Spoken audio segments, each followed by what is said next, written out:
¿Las emociones humanas más básicas dictan tus decisiones económicas? Me gusta comprar. Me encanta ir de compras. ¿O somos calculadoras racionales que velamos por nuestros intereses? Es como creer que los cerdos pueden volar. Un implacable debate científico con consecuencias en el mundo real. Hablamos de la velocidad a la que está cambiando el mercado. La crisis de 2008 casi desmorona la economía mundial. 1 billón en inversiones echados a perder. El crack es muy importante. No tiene explicación en la disciplina de la economía. Es un insulto sin fundamento. Una serie de experimentos increíbles desvela que no fue ninguna sorpresa. Fue promovido por la psicología. Nuestro comportamiento resulta extraño cuando se trata de dinero. Es una fuerza casi irresistible. Pero no todo el mundo está de acuerdo. La constatación de que la gente siente y padece no significa nada. Tengo material en abierto, ese es el precio. ¿Qué sucede cuando colisionan dos fuerzas tan poderosas? Los sentimientos siguen moviendo los mercados.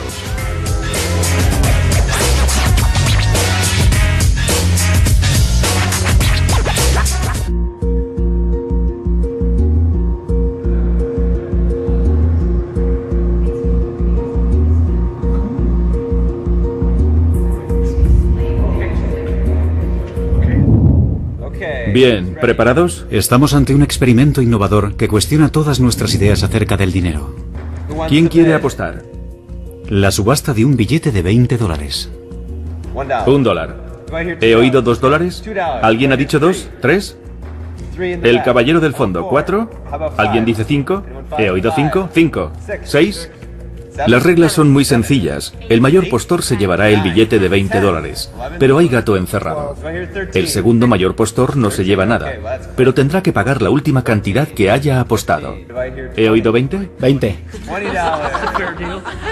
Es sorprendente. Dos participantes pujan muy por encima del valor nominal. 26. 26. 27. 27 a la una. 28. 28. ¿Alguien dice 29? 28 a la una. ¿Por qué pagaría alguien más de $20 por un billete de $20? $20 vendidos por $28 al caballero.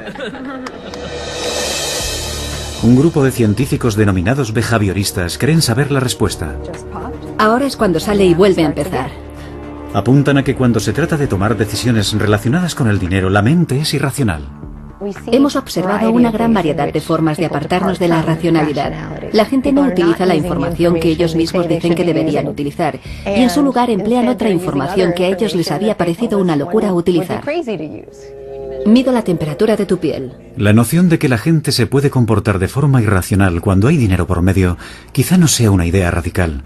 Sin embargo, cuestiona la filosofía económica dominante que ha conformado las políticas empresariales y estatales durante las últimas 5 décadas.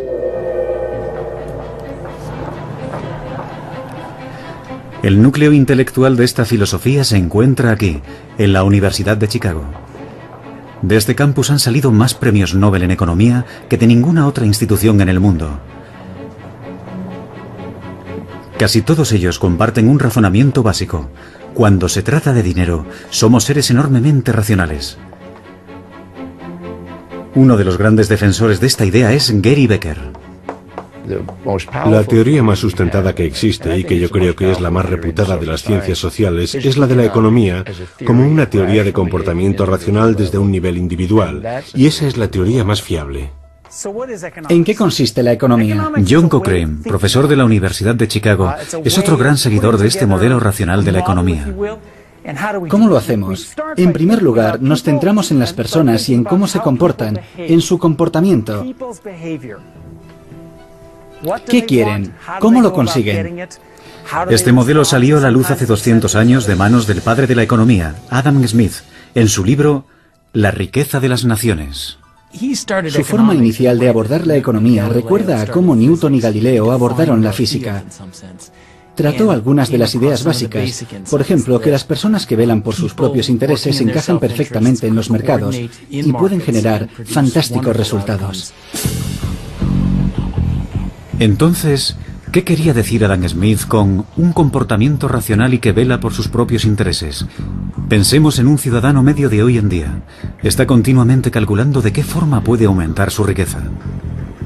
Adam Smith dijo que la gente es racional e incluso egoísta, lo que es una forma muy limitada de racionalidad. Antes de realizar cualquier compra, ese ciudadano medio calcula exactamente el valor de las cosas. Tanto si se trata de coger un taxi o de comprar unas acciones, su objetivo es no tener que pagar ni un céntimo más de lo necesario. Y aunque tiene sentimientos, estos nunca le desvían de sus propios intereses financieros.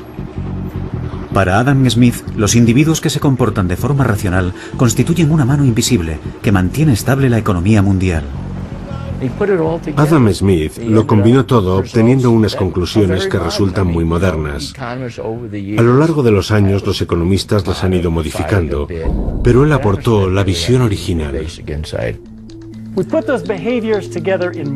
Han transcurrido 2 siglos y la economía se ha convertido en una disciplina rigurosa.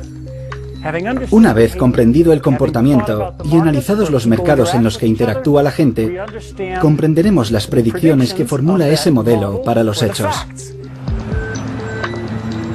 Ahora es posible ver plasmadas en ecuaciones matemáticas precisas las ideas de Smith acerca de cómo las personas racionales toman decisiones financieras. Tras la Segunda Guerra Mundial, si querías que te tomaran en serio, tenías que argumentar todo matemáticamente. Al principio, la economía consistía en estudiar las decisiones que tomaban las personas racionales avariciosas para intentar enriquecerse. Y ahora resulta que es posible sugerir una forma elegante de plasmarlo matemáticamente. Hoy en día, estos modelos matemáticos son las principales herramientas empleadas por los economistas para dar forma a las políticas que nos afectan a todos, desde los tipos de interés marcados por el gobierno a los niveles de impuestos o hasta el préstamo que nos puede conceder un banco. Los críticos behavioristas consideran que estos modelos están llevando al extremo los planteamientos de Adam Smith. Se ha forjado la idea de que la gente hace unos cálculos interminables con unas bases de datos inmensas. El principal modelo de comportamiento de los consumidores da por hecho que nunca compramos nada sin calcular las consecuencias que pueda tener, por ejemplo, en nuestro fondo de pensiones. Y se nos dan también las matemáticas que utilizamos los tipos de interés para computar cuál será nuestro grado de disfrute tras una compra. ¿Qué idea es esa? ¿Significa que tengo en la cabeza tipos de interés? A eso me refiero con que los modelos necesitan una respuesta coherente de todos los individuos. Los economistas racionales reconocen que en el fondo la gente no realiza estos cálculos, sino que tienen una forma de protegerse muy conocida, la teoría del como si. Los libros de texto sobre economía no dicen que la gente se comporta así, dicen que la gente se comporta como si lo estuvieran haciendo. No estamos dando por hecho que en el mundo real la gente hace de verdad esos cálculos. Simplemente decimos que se comportan como si lo hicieran. El economista behaviorista Richard Thaler no está del todo convencido. Para defender esta teoría de la economía, los expertos establecieron una comparación con los grandes jugadores de billar. Puede que no sepan nada sobre física o trigonometría, pero juegan como si fuera al contrario. Es ridículo. Vamos a realizar un golpe fácil. Probablemente me salga bien. Un experto es capaz de hacerlo, y yo también. Pero supongamos que quiero meter esa bola en este agujero. Sé de trigonometría y conozco los ángulos que necesito. Un experto no tendría ningún problema, pero para mí es un golpe muy complicado. Casi. La mayor parte de las veces no somos jugadores expertos de billar. Cuando la gente afronta grandes problemas, comete fallos. En el seno de todos los modelos racionales se encuentra una fe inquebrantable en los mercados libres. La idea es mantener al mínimo la interferencia de las normas y del gobierno, tanto en el mercado diario de consumo como en los gigantescos mercados de Wall Street. Los economistas racionales creen que el aumento de la riqueza en todo el mundo durante los últimos 30 años es un triunfo de los mercados libres. Miles de millones de personas consiguieron salir de la pobreza extrema. Me refiero a disponer solo de $1 o 2 al día. Esa gente consiguió salir de la pobreza. ¿Qué está pasando en Wall Street? Entonces se produce el desplome de 2008. Los inversores afirman no haber visto nada igual. Las bolsas se desploman más de un 40%. Los corredores de Dow Jones observan atónitos las cifras, no es de extrañar. Los agentes financieros comentan que sus clientes están nerviosos, expectantes por ver hasta dónde bajará la bolsa. Y al parecer el comportamiento financiero irracional está a la orden del día. Vamos a analizar la velocidad a la que se está deteriorando el mercado. Quedan destruidos 14 billones de dólares invertidos por los estadounidenses. Ha sido un lunes frenético aquí en Wall Street. El peligro se adueña de los mercados. La bolsa ha sufrido uno de sus peores días en muchos años. Los agentes financieros deben imaginarse lo que en otro tiempo parecería imposible. Desde la Gran Depresión no habíamos visto nada similar. La economía mundial se estanca. Siento escalofríos al recordar que de repente todo se detuvo. Las consecuencias serían inimaginables. Hambre, guerras, conflictos, altos índices de desempleo. Estamos analizando los bancos electrónicamente. El mundo retrocedería 100 años, o quizá más. El caos parece echar por tierra varias décadas de pensamiento economicista. La mayoría de los economistas no lo había predicho, lo que supuso un borrón para la economía y un punto negativo para los mercados. Este mercado ha tardado 5 años en subir, ahora ha caído un 40% en una semana. Con el desplome, la grieta que separa a los racionalistas de los behavioristas se hace más grande. Estamos hablando de un Armagedón financiero. Ese desplome tiene mucha importancia, porque gran parte del comportamiento que nos llevó a él no tiene una explicación en la disciplina de la economía. Lo siento, pero es un argumento vacío. Es un insulto sin fundamento. Yo no lo veo como un fracaso de la economía, pero hace falta una cabeza de turco y los economistas siempre han sido las cabezas de turco. Están acostumbrados. ¿Quién tiene razón? ¿Somos racionales en lo referente al dinero? ¿O acaso nuestros sentimientos y nuestra psicología desempeñan un papel mucho más importante del que creíamos? Bien, vamos a empezar con el juego. Partamos, por ejemplo, de la subasta del billete de $20 vendido por 28. ¿$1? $1. ¿He oído 2? 2. 2, 3. En el mundo racional, nadie pagaría $28 por un billete de $20. 5 para el caballero. 6. 6. Pagar más de lo que vale algo no puede reportar ningún interés financiero a nadie. 10. Esta subasta es un experimento clave para los economistas behavioristas. Está diseñada para ser una trampa, y es una trampa en la que caes si no piensas un par de pasos por delante. 11. 11. 12. Lo que hace que las apuestas no paren de subir es el deseo emocional de ganar. 14. 15. 15. ¿He oído 20? 20. Y el miedo a ser el perdedor hace que las apuestas suban aún más. 23. 24. 25. Y entonces se juega a ver quién es el más gallina. 27. 27 a la 28. 1. 28. $20 vendidos por $28 al caballero. Y usted me debe $27. Ninguno de los presentes querrá jugar otra vez. Esta subasta puede parecer una situación muy alejada del día a día, pero ¿la gente que está fuera de la sala se comportaría de forma tan irracional? Hemos preguntado a los compradores de un centro comercial qué preferirían recibir, $100 dentro de un año o 102 dentro de un año y un día. Yo me quedo con 102 en un año y un día. $102. Un año y un día. Yo los 102. Podría esperar un día más. Sí, estoy de acuerdo, la diferencia es mínima. Yo los 102 en un año y un día a partir de hoy. Todos han tomado la decisión racional ¿Qué es un día después de un año esperando? y han elegido la cantidad mayor.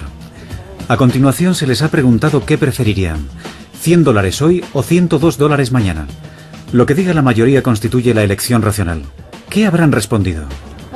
Yo cogería los $100 ahora mismo. Yo los $100 hoy. Prefiero los $100 hoy. Hoy. Yo los $100 hoy. El deseo de una recompensa inmediata $100 hoy. gana la partida a sus intereses personales. Hay algo que se llama sesgo del presente, y consiste en que si disponemos de la opción de tener algo inmediatamente, se convierte en una gran tentación. Según los economistas behavioristas, este sesgo podría explicar por qué ahorramos menos de lo que deberíamos. Además, hay otras fuerzas psicológicas que influyen en nuestras decisiones. Tenemos aquí una botella de vino. En el siguiente experimento, se pide a los estudiantes que pujen por una botella de vino. La economía racionalista sugiere que calcularán su valor detenidamente, pero antes de iniciar la puja, se les pide que escriban en su hoja los 2 últimos dígitos de su tarjeta de la Seguridad Social.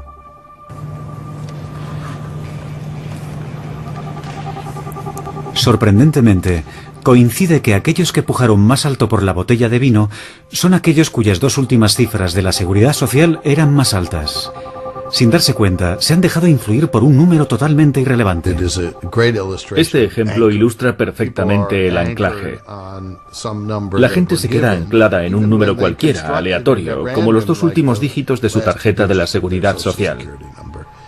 Es una fuerza casi irresistible. ¿Acaso este tipo de experimentos deja entrever grietas en los presupuestos que subyacen a la economía racionalista? Los economistas tratan con personas en el mundo real, y hay una diferencia entre el laboratorio y el mundo real. Estos experimentos son muy interesantes, pero ¿hasta qué punto es posible emplear los datos que obtenemos en el laboratorio para entender cómo se comporta la gente en el mundo real? Y después debemos comprobar si estos datos explican el fenómeno sucedido en el mercado mundial. Para algunos economistas, como Cochrane, no tiene importancia si los individuos a veces actúan en contra de sus intereses financieros, siempre que la mayoría actúe de forma racional con el dinero la mayor parte de las veces. No hay otro sitio donde este concepto sea más importante que aquí, en la Bolsa de Nueva York, donde los agentes financieros compran y venden acciones. Sus decisiones hacen que los precios suban y bajen, creando riqueza para algunos inversores y pérdidas financieras para otros. Richard Rosenblatt lleva 30 años ejerciendo aquí de corredor de bolsa. Vale, lo dejamos ahí. Gracias, Rich, cuídate. Cuando empecé, la tecnología se reducía prácticamente a las luces y a los teléfonos. Y sin embargo, el trabajo sigue siendo el mismo. Intentar anticipar los siguientes movimientos de la bolsa en los próximos segundos o minutos y tomar tus decisiones comerciales según los cambios que se produzcan. Y si tengo razón y compro una acción antes que otra persona, decidiendo que esa acción está por debajo de su precio, conseguiré un beneficio. Hoy en día la bolsa de valores es un eslabón más de la inmensa maquinaria mundial que son los mercados financieros. La tecnología facilita la realización de transacciones en todo el mundo. Cambio $2 con ganancias, tenemos 15, compra. La empresa Night Trading es una de las que más presencia tiene en los parques de todo el mundo. Sus agentes compran y venden de todo, acciones, divisas y productos básicos como oro o petróleo. Tengo material en abierto, ese es el precio. $8, 2 por encima. Vende. Y tal y como había sugerido Adam Smith, los agentes compiten aquí ferozmente para acumular la mayor cantidad posible de dinero para sus clientes y para ellos mismos. Quieres ganar, y a todos nos mueve cada día nuestra naturaleza competitiva. Conforme avanza la jornada, aumenta la tensión y el ruido de gente. Si yo no estoy muy animado y veo a alguien a mi lado que está más ocupado que yo, eso hace que me ponga las pilas. Pregunta la cantidad final. Tommy, el tío de los 38.000 ha subido 50. TXM para un comprador, 23,90 por 100. ¿Por qué es importante lo que suceda en lugares como este? La mayoría utilizamos productos financieros como hipotecas o fondos mutuos. Las empresas que nos venden estos productos invierten nuestro dinero en los mercados financieros para obtener más dinero.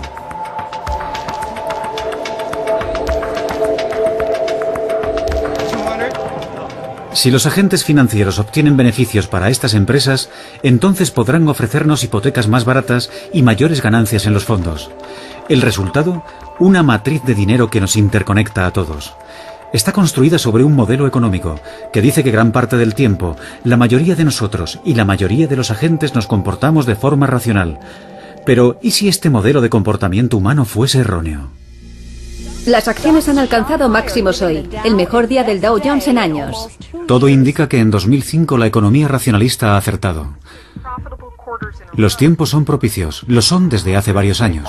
Hay un mercado inmobiliario muy potente. Muchos creen que este boom durará un tiempo. Las ganancias se han multiplicado casi por 8. Nuestro horizonte económico nunca había parecido tan próspero. Quien esté dentro del mercado inmobiliario vivirá una especie de fiebre del oro. El economista Robert Shiller se muestra escéptico. Me daba la impresión de que había complacencia y un gran sentimiento de normalidad, como si fuera imposible que aquello fuera un error. Cree que el boom es un espejismo. Mientras tanto, el mercado inmobiliario ha alcanzado nuevas alturas y precios nunca vistos. Hay algo que le preocupa en concreto: la vivienda. Los precios de la vivienda llevan varias décadas subiendo a un ritmo del 6% al año. En 2005 el aumento en algunas zonas fue del 25%. Eran datos anómalos. La idea de que el precio de la vivienda no pararía de subir hizo que la gente pensara que había encontrado la mejor inversión de todas las posibles. Miles de personas se han acercado a esta exposición con la esperanza de aprender a convertir en riqueza personal la inversión que han hecho en inmuebles. Robert Shiller cree que Estados Unidos está siendo objeto de un pánico irracional.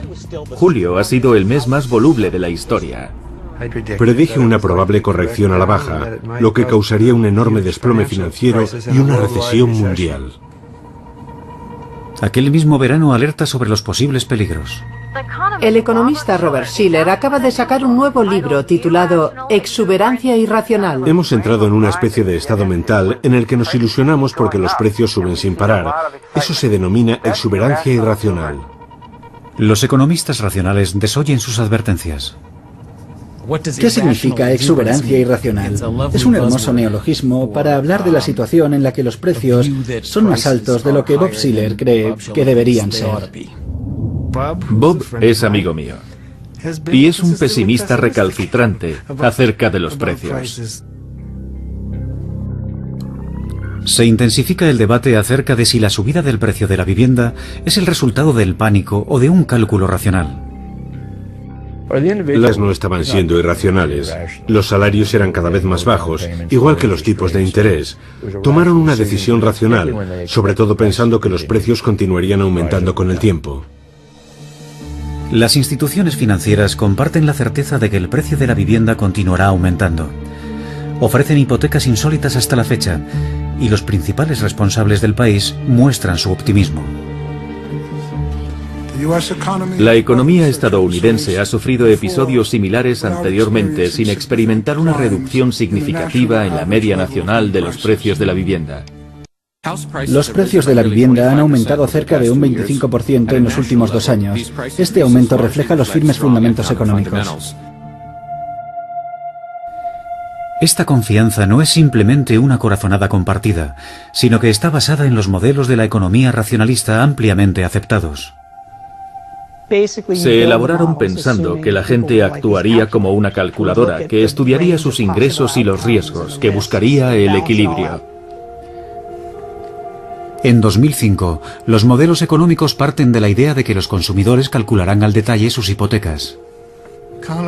Los economistas consideran que no deberíamos preocuparnos de que la gente se meta en hipotecas de hasta el 95 o el 100%, o en hipotecas arriesgadas, porque solo se les concederá esas hipotecas si han hecho todos los cálculos relevantes.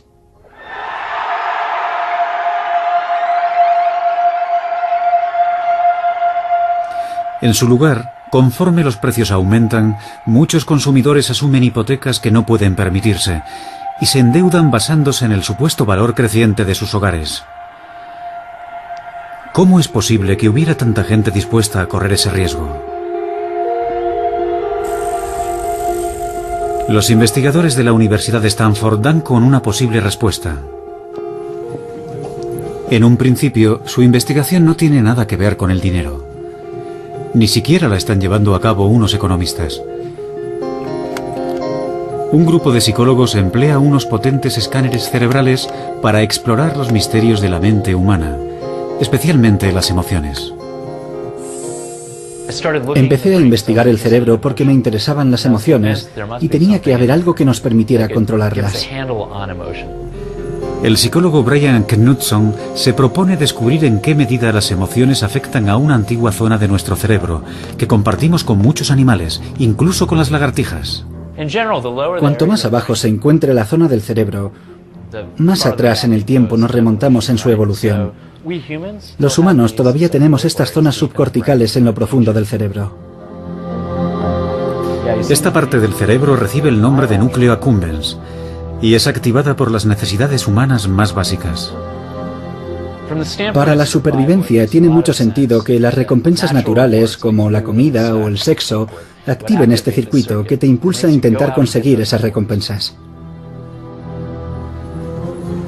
Esta parte del cerebro desempeña una función crucial en los casos de drogadicción. Movido por la curiosidad, Brian intenta encontrar qué otras cosas pueden excitarlo tanto como la posibilidad de conseguir sexo y drogas. Así que le pide a la gente que se imagine que está a punto de recibir dinero.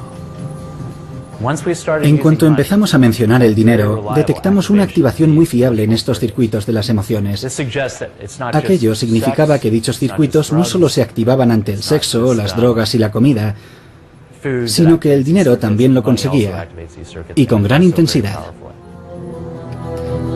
¿Es posible que el hecho de que una antigua zona de nuestro cerebro que se activa a causa del dinero explique algunos de los frenéticos comportamientos de los agentes financieros y de los consumidores durante el boom inmobiliario?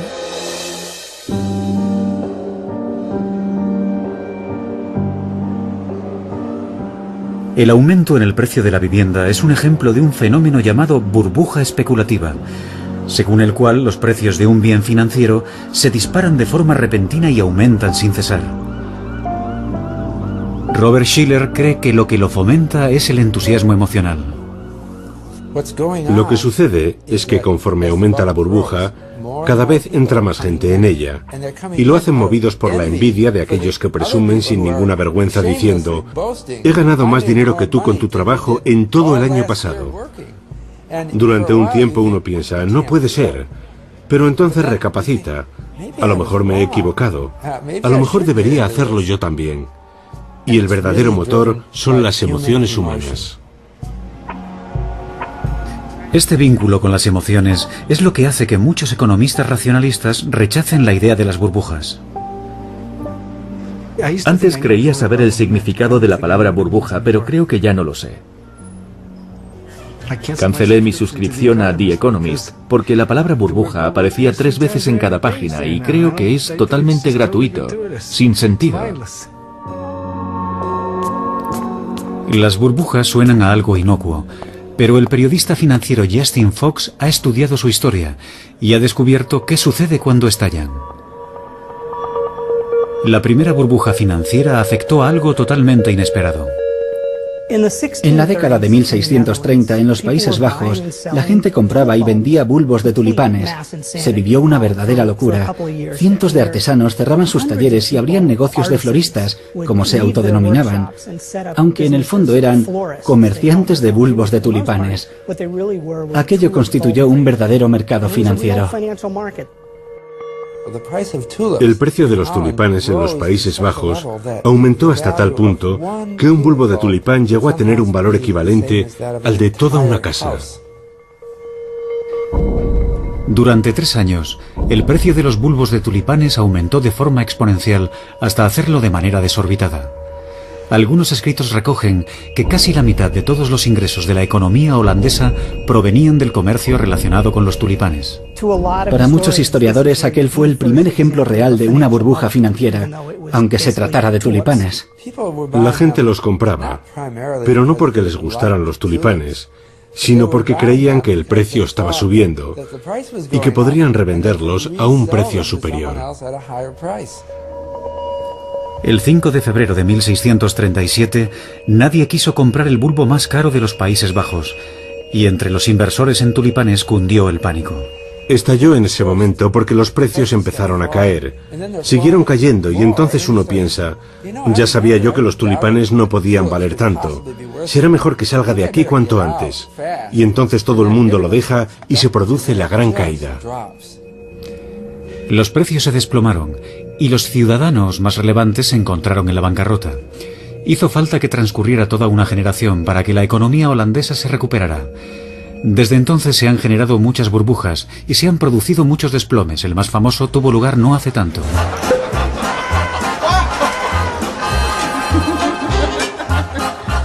El año 1929 empezó con optimismo. Los precios de la bolsa de valores llevaban 8 años de continuas subidas y en el año 29 el repunte era notable.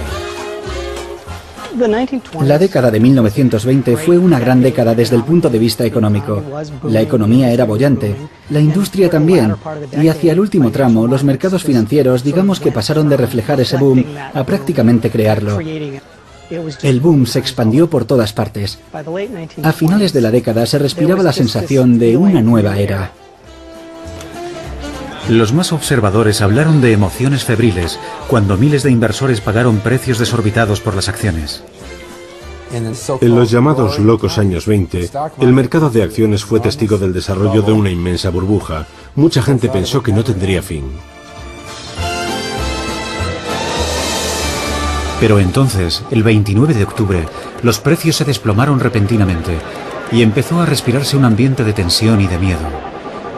Más de 9.000 bancos estadounidenses quebraron, haciendo desaparecer los ahorros de millones de personas. Aquello condujo a una depresión que duró más de 10 años. En la década de los 30 se alcanzó una tasa de desempleo del 25%. La gente se mostró muy optimista en la década de los 20 y muy negativa en la de los 30. Fue un acontecimiento provocado por un cambio en la mentalidad de la gente. La visión de que las emociones tienen la capacidad de alentar o desalentar la economía se convirtió en la sabiduría convencional de la década de los 30, a través del trabajo del célebre economista británico John Maynard Keynes. Existe un nuevo peligro de que aumente notablemente el coste de la vida. La cita más conocida de Keynes es que el mercado podía permanecer siendo irracional más tiempo de lo que uno puede mantenerse solvente. Keynes afirmó que las emociones podían provocar que los precios aumentasen y se desplomasen, y que para proteger la economía de estas peligrosas burbujas, los gobiernos debían regular estrictamente los mercados. Sin embargo, nunca pudo explicar con exactitud en qué consistía dicho mecanismo. Keynes nunca superó la etapa borrosa y nunca llegó a desarrollar un modelo matemático preciso. Por esa razón, Keynes recibió el rechazo de la profesión en bloque. Ahora, tras la crisis del año 2008, los economistas behavioristas se esfuerzan por hacer lo que Keynes no logró hacer, mostrar precisamente de qué forma las emociones influyen sobre los precios. Sus ideas son tan influyentes que incluso se llevan a cabo experimentos sobre el comportamiento en la Universidad de Chicago, tradicionalmente feudo de la economía racionalista. En uno de ellos se explora un misterioso sesgo psicológico. Nos interesa saber cuánto pagaríais por este termo. Se pide a los estudiantes que se imaginen el precio de un artículo de consumo. Un termo con un precioso color granate. Primero se les pregunta cuánto estarían dispuestos a pagar. Pensadlo unos segundos y después escribid la cantidad máxima que estaríais dispuestos a pagar por este termo. Ofrecen una media de $6. Veamos, tenemos 6 termos como este. Vamos a repartirlos. Los distribuiremos al azar. Y a continuación les dan un termo idéntico a cambio de nada. Una hora más tarde se les pregunta por cuánto estarían dispuestos a venderlo. En la teoría de la economía racionalista, el precio debería ser exactamente el mismo. Después de todo, el valor no ha cambiado. Sin embargo, el precio medio que piden por el termo ahora es de $9. Si quisierais vender el termo ahora que es vuestro, ¿le subiríais el precio? Ahora parece un poco más especial porque es un objeto que a mí me resulta útil. ¿Más opiniones? Yo he tenido la suerte de que me tocara este termo, y como eso es importante para mí, subo el precio. El placer emocional de poseer algo durante tan solo una hora ha hecho que el precio suba un 50%. Es una subida inesperada, lo que sugiere que no somos conscientes de las emociones que fomentan este comportamiento. En Harvard, los investigadores exploran el impacto financiero de estas sutiles influencias. La responsable del equipo es Jennifer Lerner. Soy psicóloga social, no psicóloga clínica. No me dedico a sesiones individuales ni a terapias, sino que llevo a cabo experimentos en un laboratorio. Mi conclusión es que en gran medida no somos conscientes de qué es lo que nos influye a la hora de tomar una decisión. Lerner explora todo tipo de emociones. Hoy es el turno de la tristeza y del impacto que ésta tiene en las decisiones financieras. Empezaremos colocando estos dos sensores. Miden la respuesta sudorípara. Este experimento está diseñado para inducir las emociones a un nivel tan bajo que los sujetos no son conscientes. ¿Te sientes cómodo? Los investigadores emplean sensores para seguir los efectos fisiológicos de las emociones. Estamos listos para recoger la primera muestra de saliva. Desde los datos del corazón y de la respiración hasta las hormonas contenidas en la saliva. Se trata de indicios fisiológicos de los sujetos de estudio. Cuando llegan les pedimos que se sienten, que se relajen escuchando música, por ejemplo, y de esa forma podemos observar cómo son en una situación neutra. A continuación utilizamos esos datos para comparar qué sucede si se encuentran en medio de una situación financiera complicada. Entre otras actividades, nuestros sujetos de estudio ven una escena de una película triste. Ellos no lo saben, pero esto desencadena un nivel básico de tristeza en ellos. Los sensores desvelan el cambio emocional. Están tomando decisiones, pero son totalmente ajenos a cómo está influyendo la tristeza sobre ellos. Cuando les preguntamos, ¿tus respuestas se han visto afectadas de alguna forma por las imágenes que has visto?, responden que no. Es hora de realizar el test financiero. Se pide a los sujetos que realicen una serie de elecciones financieras. A continuación se les pregunta cuánto pagarían por un producto de consumo, en este caso una botella de agua. Jennifer Lerner compara las elecciones de estos individuos con las de un grupo de personas que no ha visto el vídeo con imágenes tristes. Aquí tenemos el ejemplo de un sujeto de estudio en estado neutro. Este sujeto nos está diciendo que le gustaría comprar la botella a $2.50. Eso contrasta con estos datos, que son de un sujeto en estado triste, según los cuales está dispuesto a pagar $10 para conseguir la botella de agua. Esto es muy representativo de lo que vemos. El valor aumenta cuando estamos tristes. Si la tristeza puede empujar a la gente a pagar 4 veces más por una botella de agua, ¿qué sucede cuando la apuesta es mayor? Se han realizado experimentos con grandes cantidades de dinero, con $1000, por ejemplo, y hemos descubierto que los resultados son cada vez mayores, incluso hablando de cifras importantes. Si las emociones influyen en los precios desde un nivel individual, ¿qué pasa con los mercados y con las economías a gran escala? Según la economía racionalista, a estos los mueve el interés propio individual. Sin embargo, Robert Shiller opina que se está pasando por alto algo obvio. Los seres humanos son animales empáticos, excepcionalmente empáticos. No solo estamos comunicando ideas, sino que estamos comunicando emociones. Eso es lo que significa la empatía, que no es lo mismo que la compasión. Significa sentir lo mismo. Sé lo que estás experimentando tú, porque el sentimiento que tú tienes también está en mi cuerpo. Hay un mercado inmobiliario candente en el país. Si Robert Shiller tiene razón, ¿podría la empatía explicar cómo el hiperoptimismo del mercado inmobiliario se transmitió a los mercados financieros a la manera de un resfriado social? El mercado inmobiliario ha crecido y ha alcanzado unos precios insólitos. Entre los agentes financieros profesionales, la idea de que los estados de ánimo influyen en el parqué se da por hecho. El mercado es un compendio de cómo se imaginan el futuro miles de personas. Si esa gente es optimista acerca del futuro, el mercado sube. Y si la gente es pesimista acerca del futuro, el mercado baja. Al final la pregunta que responde el mercado es, ¿la gente es optimista o pesimista? Y esa es una pregunta psicológica. Los sentimientos siguen moviendo los mercados. Se comenta que la burbuja no estallará, que puede aumentar de tamaño. Para los racionalistas, las emociones no constituyen una explicación sobre el funcionamiento de los mercados. La constatación de que la gente siente y padece no significa nada. Se quiere asegurar que los mercados han subido porque la gente se ha dejado llevar en masa por las emociones, pero eso no significa nada. Eso no nos indica las situaciones que harán que los mercados suban o bajen. No sirve como teoría científica. La certeza de los racionalistas está basada en el modelo matemático que emplean para comprender los mercados financieros. Se denomina la hipótesis de los mercados eficientes e indica que los mercados financieros actúan fundamentalmente como una gigantesca calculadora, procesando con eficiencia toda la información relevante a más velocidad que cualquier individuo. Esto significa que no tendría mayor importancia si algunos agentes financieros se dejaran llevar por las emociones. Los mercados eficientes y el comportamiento irracional no son excluyentes siempre que haya suficiente gente racional para mantener los precios a raya. En el modelo de los mercados eficientes, los propios mercados financieros son racionalistas y los precios no pueden ser erróneos en ningún momento. Este modelo fue inventado por Eugene Fama. Es un modelo muy bueno y cualquiera de sus aplicaciones obtiene un resultado excelente.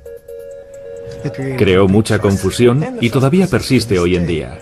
La confusión todavía persiste hoy, porque para muchos behavioristas esta teoría implica que los mercados financieros deberían ser inmunes al pensamiento crítico o al control. La teoría es que tenemos que fijarnos en los mercados como si fueran oráculos. Cuando el mercado sube tenemos que preguntarnos, ¿qué nos está intentando decir hoy la sabiduría del mercado? Si los mercados son eficientes, no hay una necesidad real de un gobierno, ya que el propio mercado se asegurará de que los precios siempre se correspondan con su precio correcto.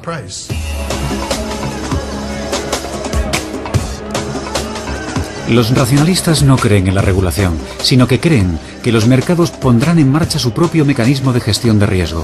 Y así ha sido. El primero fue inventado aquí, en la Bolsa Mercantil de Chicago, donde los agentes financieros manejan continuamente cantidades desorbitadas de dinero. Trabajo como agente freelance y comercio con mi propio dinero entre 50 y 100 contratos al mismo tiempo.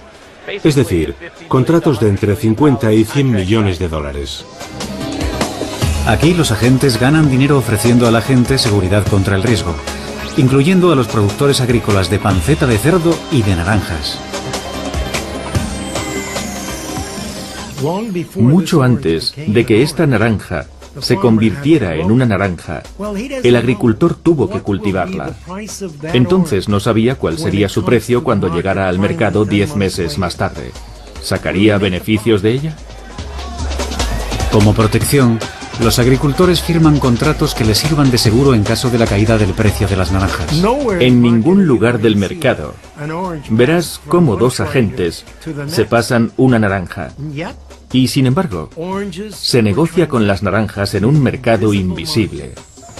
Eso es un mecanismo de transferencia de riesgo.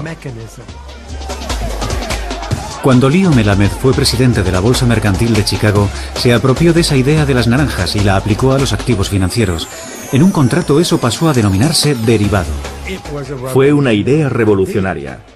La junta de directores me miró como si estuviera loco. ¿Qué dices? ¿En la Bolsa Mercantil de Chicago la panceta? Se te ha ido la cabeza. Vas a destrozar ese tipo de cambio. Si le preocupa que un activo financiero como una divisa o una acción se desplome de repente, puede comprar un derivado que le reporte beneficios si se da el caso. En cualquier punto del mundo, la gente usa una forma u otra de derivados financieros para asegurar los riesgos que corren.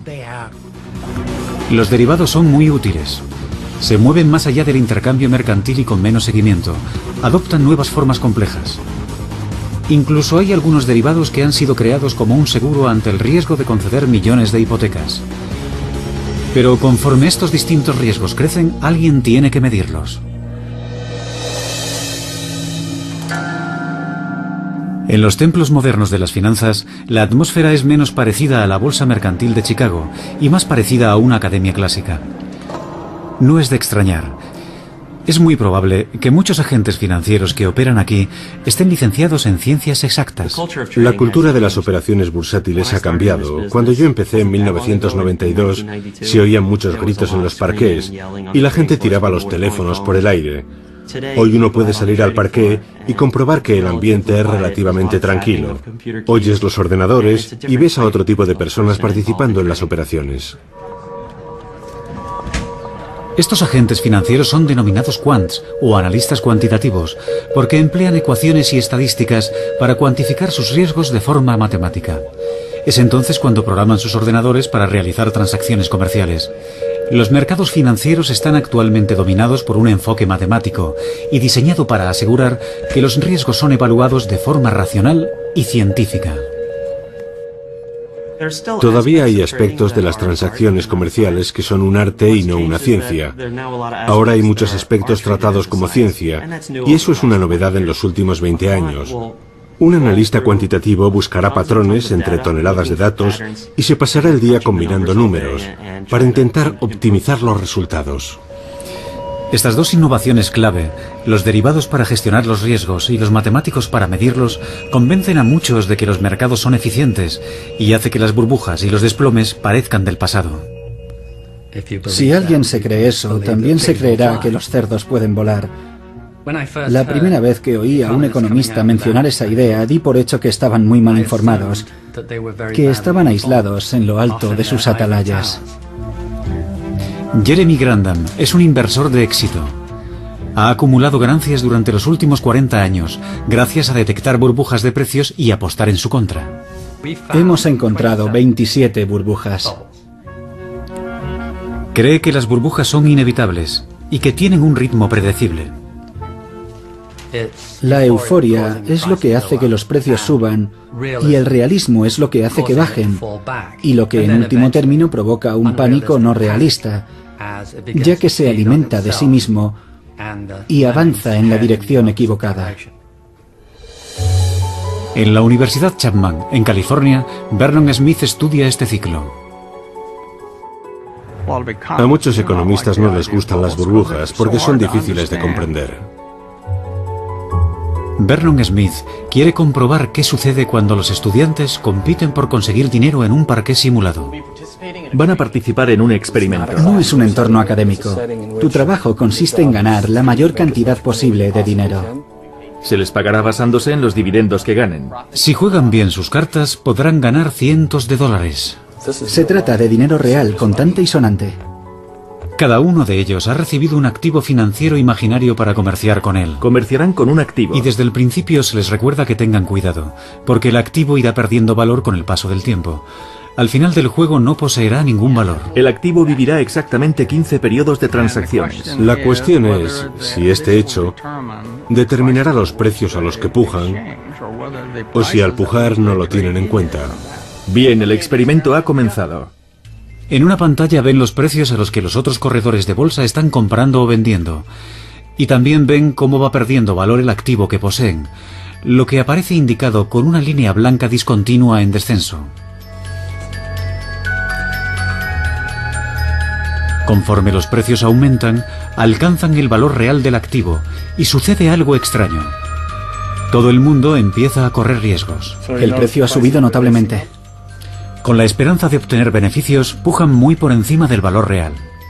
Hay mucha actividad y muy por encima del valor fundamental. En esta fiebre compradora, los estudiantes están pasando por alto el hecho de que muy pronto sus activos no tendrán ningún valor.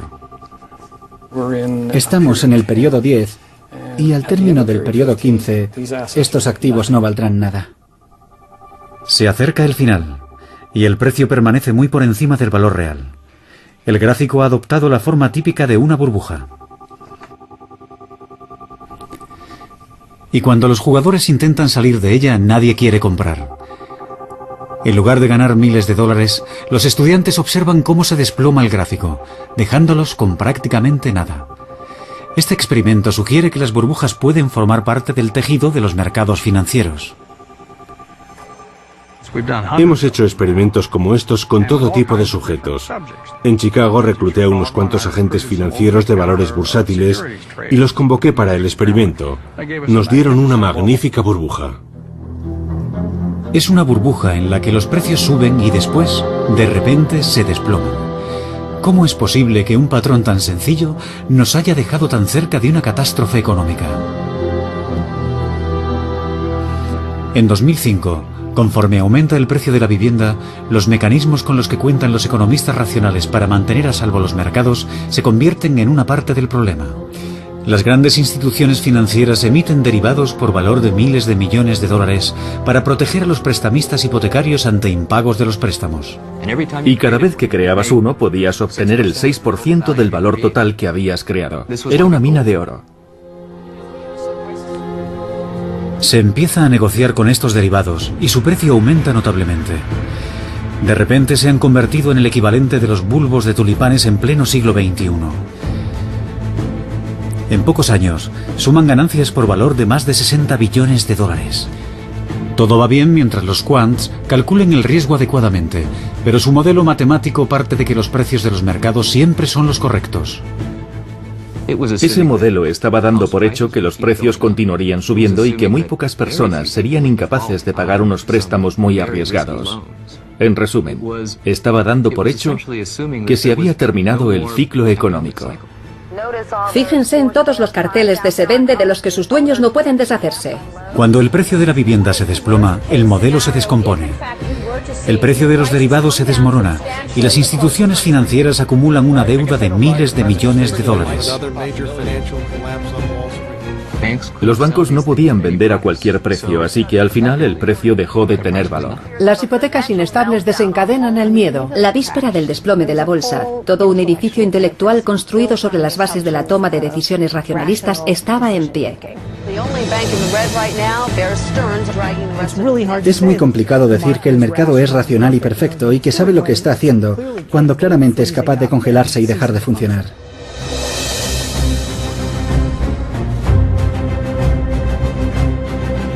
El miedo se va apoderando del mercado y las firmas financieras retiran sus inversiones. Corre la sangre en el parqué de Wall Street. Y se niegan a conceder préstamos.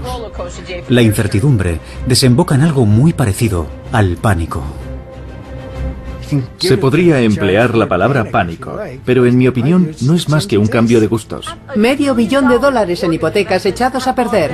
Los seres humanos toman decisiones racionales a través de las emociones. Cuando se acerca un león es importante sentir algo de adrenalina, porque es la manera de tomar la decisión racional de correr como un loco en la otra dirección. El Dow Jones ha caído 240 puntos, mientras que el Nasdaq... ¿Qué nos espera? Otros 30 años como los que ya vivimos y en ellos se incluye esta recesión. El mundo saldrá fortalecido. Los que nos hemos centrado en los intereses propios de las instituciones prestatarias estamos en estado de shock, incrédulos. Creemos que tenemos un marco cuantitativo bueno que se ocupa de velar por todos los riesgos, pero hay algo en lo que nadie ha reparado. Es un caso en el que la gente se cree demasiado la teoría y está dispuesta a apostar a lo grande, basándose en una teoría que claramente no era correcta.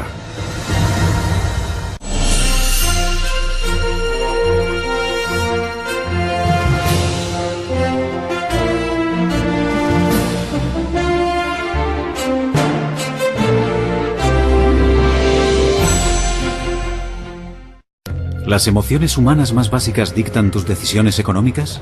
Me gusta comprar. Me encanta ir de compras. ¿O somos calculadoras racionales que velamos por nuestros intereses? Es como creer que los cerdos pueden volar. Un implacable debate científico con consecuencias en el mundo real. Hablamos de la velocidad a la que está cambiando el mercado. La crisis de 2008 casi desmorona la economía mundial. $1 billón en inversiones echados a perder. El crack es muy importante. No tiene explicación en la disciplina de la economía. Es un insulto sin fundamento. Una serie de experimentos increíbles desvela que no fue ninguna sorpresa. Fue promovido por la psicología. Nuestro comportamiento resulta extraño cuando se trata de dinero. Es una fuerza casi irresistible. Pero no todo el mundo está de acuerdo. La constatación de que la gente siente y padece no significa nada. Tengo material en abierto, ese es el precio. ¿Qué sucede cuando colisionan dos fuerzas tan poderosas? Los sentimientos siguen moviendo los mercados.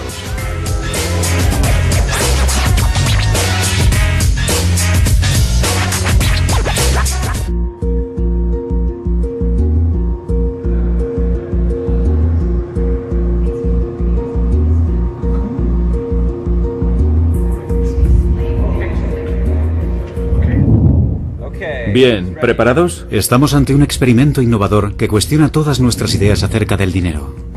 ¿Quién quiere apostar? La subasta de un billete de $20. $1. ¿He oído $2? ¿Alguien ha dicho 2? ¿3? El caballero del fondo, 4. ¿Alguien dice 5? ¿He oído 5? 5. ¿6? Las reglas son muy sencillas. El mayor postor se llevará el billete de $20, pero hay gato encerrado. El segundo mayor postor no se lleva nada, pero tendrá que pagar la última cantidad que haya apostado. ¿He oído 20? 20. Es sorprendente. Dos participantes pujan muy por encima del valor nominal. 26. 26. 27. 27 a la una. 28. 28. ¿Alguien dice 29? 28 a la una. ¿Por qué pagaría alguien más de $20 por un billete de $20? $20 vendidos por $28 al caballero. Un grupo de científicos denominados behavioristas creen saber la respuesta. Ahora es cuando sale y vuelve a empezar. Apuntan a que cuando se trata de tomar decisiones relacionadas con el dinero, la mente es irracional. Hemos observado una gran variedad de formas de apartarnos de la racionalidad. La gente no utiliza la información que ellos mismos dicen que deberían utilizar, y en su lugar emplean otra información que a ellos les había parecido una locura utilizar.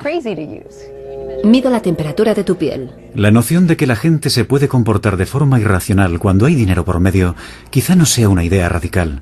Sin embargo, cuestiona la filosofía económica dominante que ha conformado las políticas empresariales y estatales durante las últimas 5 décadas.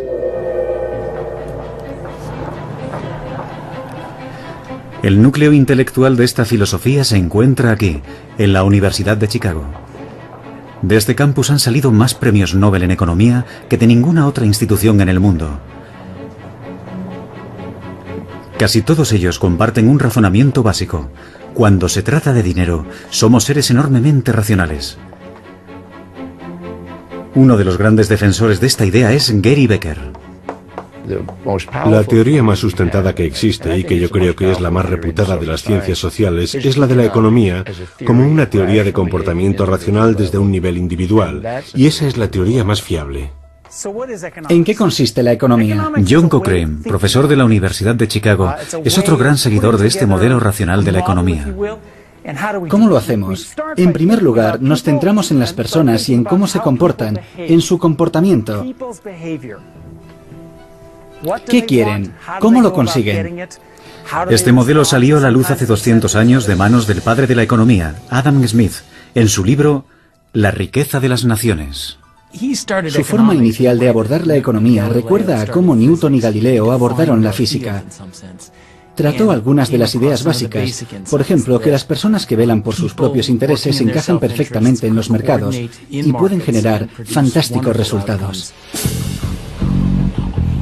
Entonces, ¿qué quería decir Adam Smith con un comportamiento racional y que vela por sus propios intereses? Pensemos en un ciudadano medio de hoy en día. Está continuamente calculando de qué forma puede aumentar su riqueza. Adam Smith dijo que la gente es racional e incluso egoísta, lo que es una forma muy limitada de racionalidad. Antes de realizar cualquier compra, ese ciudadano medio calcula exactamente el valor de las cosas. Tanto si se trata de coger un taxi o de comprar unas acciones, su objetivo es no tener que pagar ni un céntimo más de lo necesario. Y aunque tiene sentimientos, estos nunca le desvían de sus propios intereses financieros. Para Adam Smith, los individuos que se comportan de forma racional constituyen una mano invisible que mantiene estable la economía mundial. Adam Smith lo combinó todo obteniendo unas conclusiones que resultan muy modernas. A lo largo de los años los economistas las han ido modificando, pero él aportó la visión original. Han transcurrido 2 siglos y la economía se ha convertido en una disciplina rigurosa. Una vez comprendido el comportamiento y analizados los mercados en los que interactúa la gente, comprenderemos las predicciones que formula ese modelo para los hechos. Ahora es posible ver plasmadas en ecuaciones matemáticas precisas las ideas de Smith acerca de cómo las personas racionales toman decisiones financieras. Tras la Segunda Guerra Mundial, si querías que te tomaran en serio, tenías que argumentar todo matemáticamente. Al principio, la economía consistía en estudiar las decisiones que tomaban las personas racionales avariciosas para intentar enriquecerse. Y ahora resulta que es posible sugerir una forma elegante de plasmarlo matemáticamente. Hoy en día, estos modelos matemáticos son las principales herramientas empleadas por los economistas para dar forma a las políticas que nos afectan a todos, desde los tipos de interés marcados por el gobierno a los niveles de impuestos o hasta el préstamo que nos puede conceder un banco. Los críticos behavioristas consideran que estos modelos están llevando al extremo los planteamientos de Adam Smith. Se ha forjado la idea de que la gente hace unos cálculos interminables con unas bases de datos inmensas. El principal modelo de comportamiento de los consumidores da por hecho que nunca compramos nada sin calcular las consecuencias que pueda tener, por ejemplo, en nuestro fondo de pensiones. Y se nos dan también las matemáticas que utilizamos los tipos de interés para computar cuál será nuestro grado de disfrute tras una compra. ¿Qué idea es esa? ¿Significa que tengo en la cabeza tipos de interés? A eso me refiero con que los modelos necesitan una respuesta coherente de todos los individuos. Los economistas racionales reconocen que en el fondo la gente no realiza estos cálculos, sino que tienen una forma de protegerse muy conocida, la teoría del como si. Los libros de texto sobre economía no dicen que la gente se comporta así, dicen que la gente se comporta como si lo estuvieran haciendo. No estamos dando por hecho que en el mundo real la gente hace de verdad esos cálculos. Simplemente decimos que se comportan como si lo hicieran. El economista behaviorista Richard Thaler no está del todo convencido. Para defender esta teoría de la economía, los expertos establecieron una comparación con los grandes jugadores de billar. Puede que no sepan nada sobre física o trigonometría, pero juegan como si fuera al contrario. Es ridículo. Vamos a realizar un golpe fácil. Probablemente me salga bien. Un experto es capaz de hacerlo, y yo también. Pero supongamos que quiero meter esa bola en este agujero. Sé de trigonometría y conozco los ángulos que necesito. Un experto no tendría ningún problema, pero para mí es un golpe muy complicado. Casi.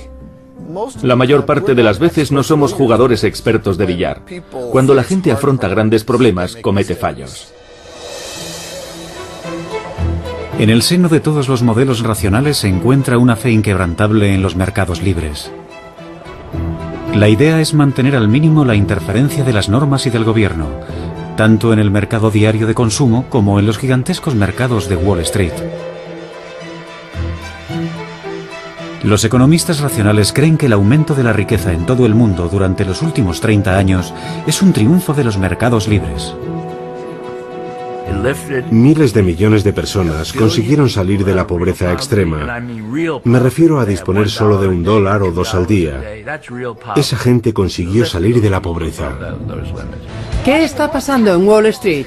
Entonces se produce el desplome de 2008. Los inversores afirman no haber visto nada igual. Las bolsas se desploman más de un 40%. Los corredores de Dow Jones observan atónitos las cifras, no es de extrañar. Los agentes financieros comentan que sus clientes están nerviosos, expectantes por ver hasta dónde bajará la bolsa. Y al parecer el comportamiento financiero irracional está a la orden del día. Vamos a analizar la velocidad a la que se está deteriorando el mercado. Quedan destruidos $14 billones invertidos por los estadounidenses.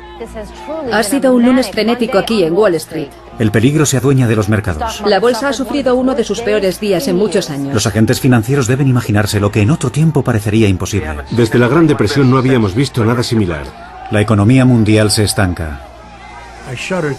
Siento escalofríos al recordar que de repente todo se detuvo. Las consecuencias serían inimaginables.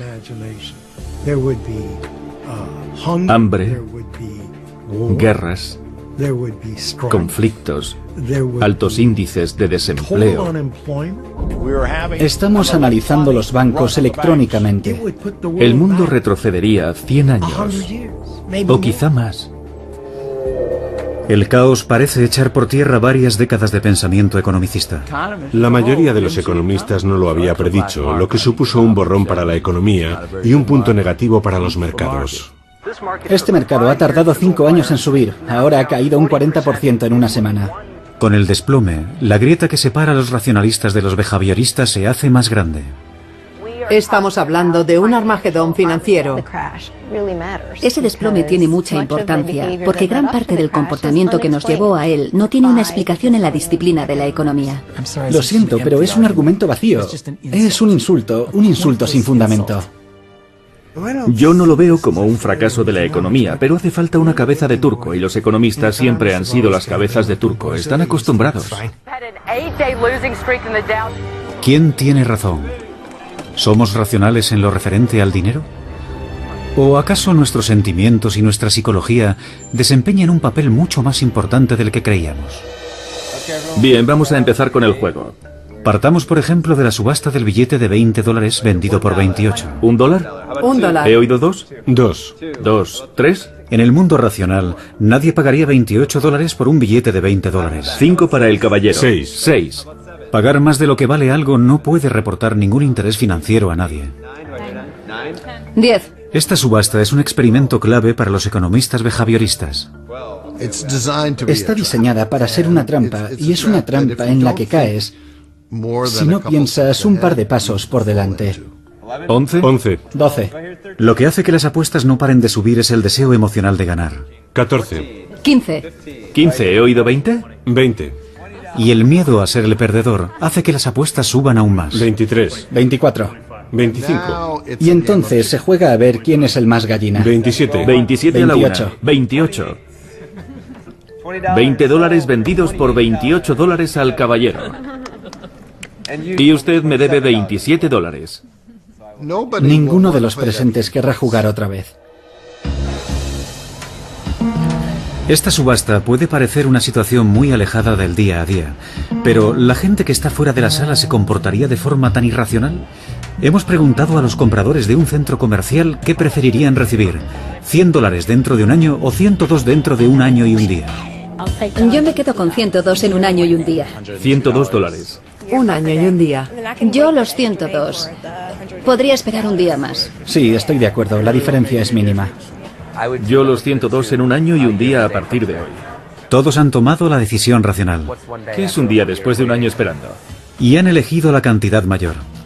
A continuación se les ha preguntado qué preferirían, $100 hoy o $102 mañana. Lo que diga la mayoría constituye la elección racional. ¿Qué habrán respondido? Yo cogería los $100 ahora mismo. Yo los $100 hoy. Prefiero los $100 hoy. Hoy. Yo los $100 hoy. El deseo de una recompensa inmediata $100 hoy. gana la partida a sus intereses personales. Hay algo que se llama sesgo del presente, y consiste en que si disponemos de la opción de tener algo inmediatamente, se convierte en una gran tentación. Según los economistas behavioristas, este sesgo podría explicar por qué ahorramos menos de lo que deberíamos.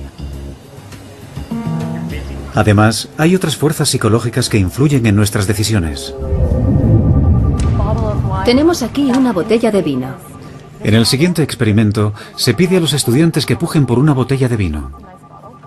La economía racionalista sugiere que calcularán su valor detenidamente, pero antes de iniciar la puja, se les pide que escriban en su hoja los 2 últimos dígitos de su tarjeta de la Seguridad Social.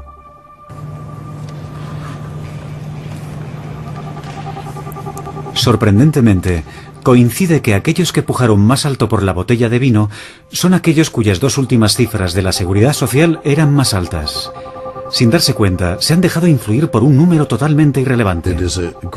Este ejemplo ilustra perfectamente el anclaje. La gente se queda anclada en un número cualquiera, aleatorio, como los 2 últimos dígitos de su tarjeta de la Seguridad Social. Es una fuerza casi irresistible. ¿Acaso este tipo de experimentos deja entrever grietas en los presupuestos que subyacen a la economía racionalista? Los economistas tratan con personas en el mundo real, y hay una diferencia entre el laboratorio y el mundo real. Estos experimentos son muy interesantes, pero ¿hasta qué punto es posible emplear los datos que obtenemos en el laboratorio para entender cómo se comporta la gente en el mundo real? Y después debemos comprobar si estos datos explican el fenómeno sucedido en el mercado mundial. Para algunos economistas, como Cochrane, no tiene importancia si los individuos a veces actúan en contra de sus intereses financieros, siempre que la mayoría actúe de forma racional con el dinero la mayor parte de las veces.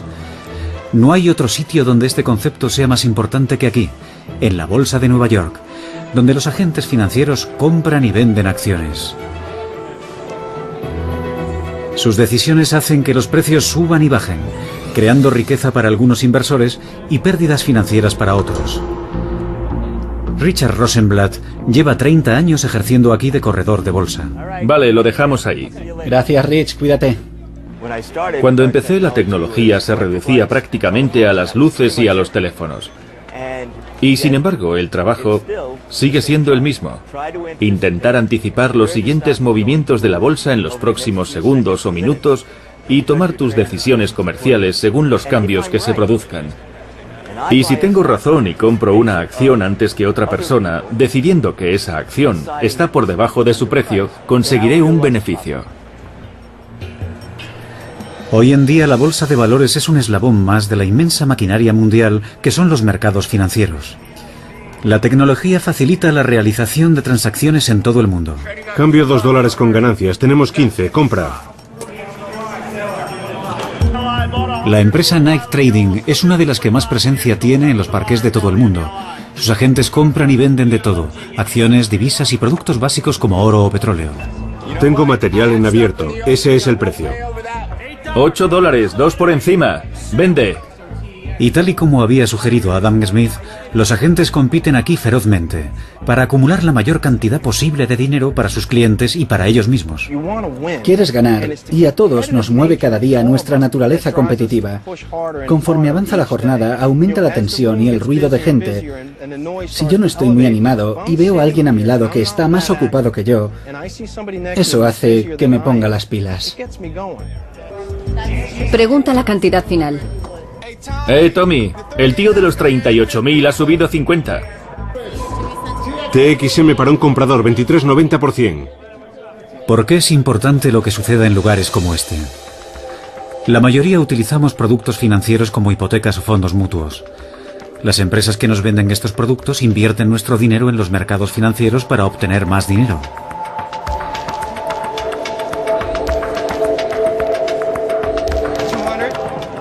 Si los agentes financieros obtienen beneficios para estas empresas, entonces podrán ofrecernos hipotecas más baratas y mayores ganancias en los fondos.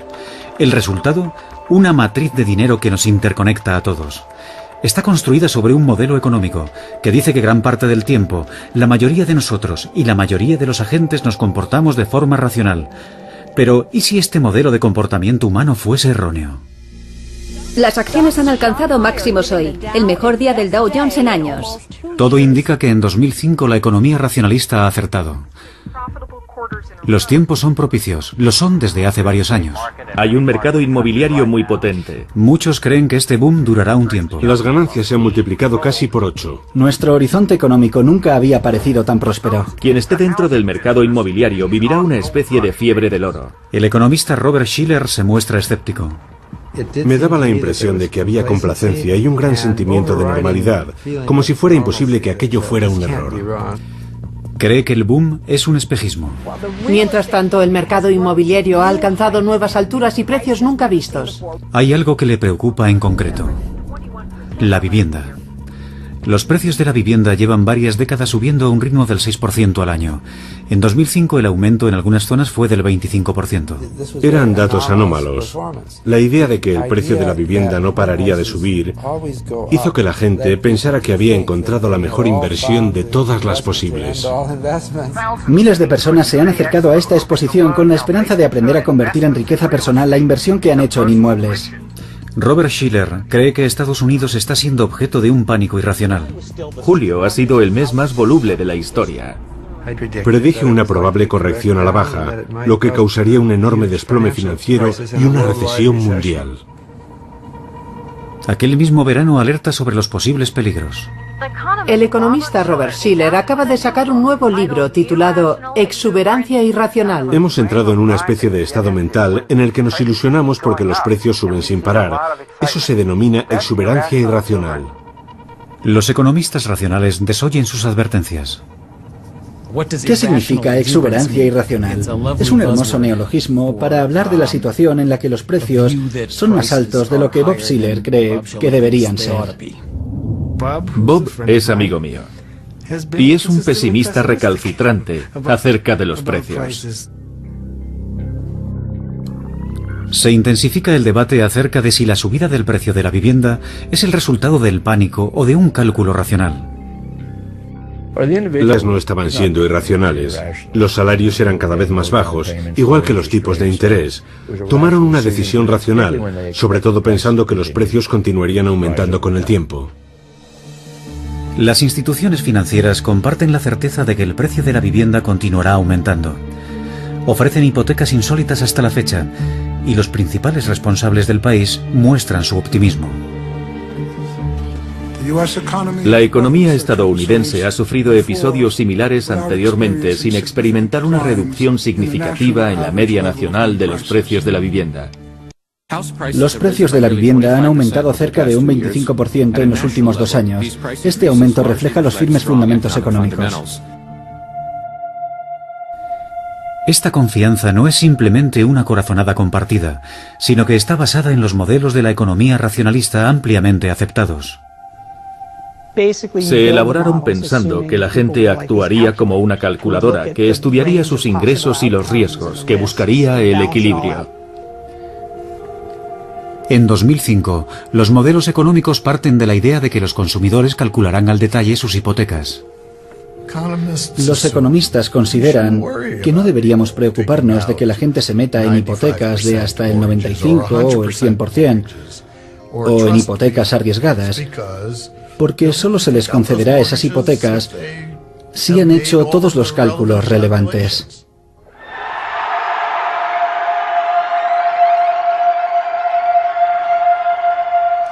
En su lugar, conforme los precios aumentan, muchos consumidores asumen hipotecas que no pueden permitirse y se endeudan basándose en el supuesto valor creciente de sus hogares. ¿Cómo es posible que hubiera tanta gente dispuesta a correr ese riesgo? Los investigadores de la Universidad de Stanford dan con una posible respuesta. En un principio, su investigación no tiene nada que ver con el dinero. Ni siquiera la están llevando a cabo unos economistas.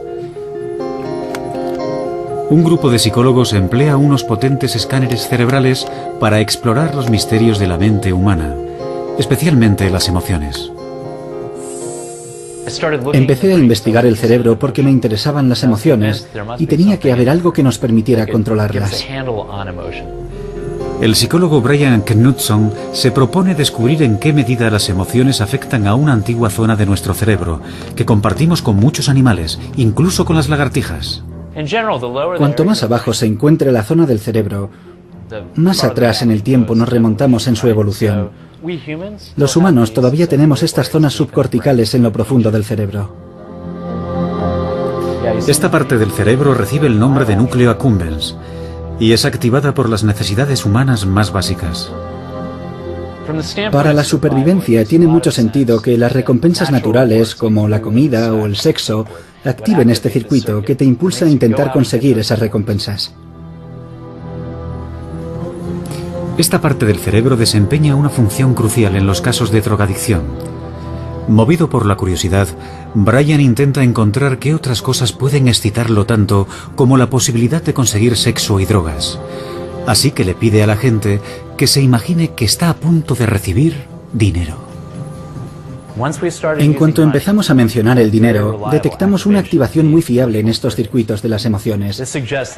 Aquello significaba que dichos circuitos no solo se activaban ante el sexo, las drogas y la comida, sino que el dinero también lo conseguía, y con gran intensidad. ¿Es posible que el hecho de que una antigua zona de nuestro cerebro que se activa a causa del dinero explique algunos de los frenéticos comportamientos de los agentes financieros y de los consumidores durante el boom inmobiliario?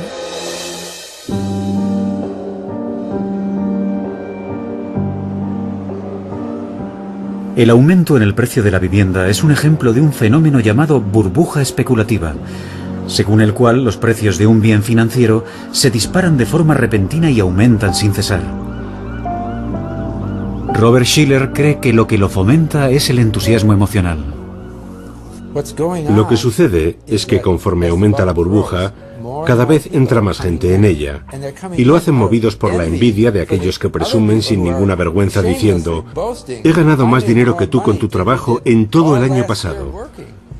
Durante un tiempo uno piensa, no puede ser, pero entonces recapacita, a lo mejor me he equivocado, a lo mejor debería hacerlo yo también. Y el verdadero motor son las emociones humanas. Este vínculo con las emociones es lo que hace que muchos economistas racionalistas rechacen la idea de las burbujas. Antes creía saber el significado de la palabra burbuja, pero creo que ya no lo sé. Cancelé mi suscripción a The Economist porque la palabra burbuja aparecía 3 veces en cada página y creo que es totalmente gratuito, sin sentido. Las burbujas suenan a algo inocuo, pero el periodista financiero Justin Fox ha estudiado su historia y ha descubierto qué sucede cuando estallan. La primera burbuja financiera afectó a algo totalmente inesperado. En la década de 1630, en los Países Bajos, la gente compraba y vendía bulbos de tulipanes.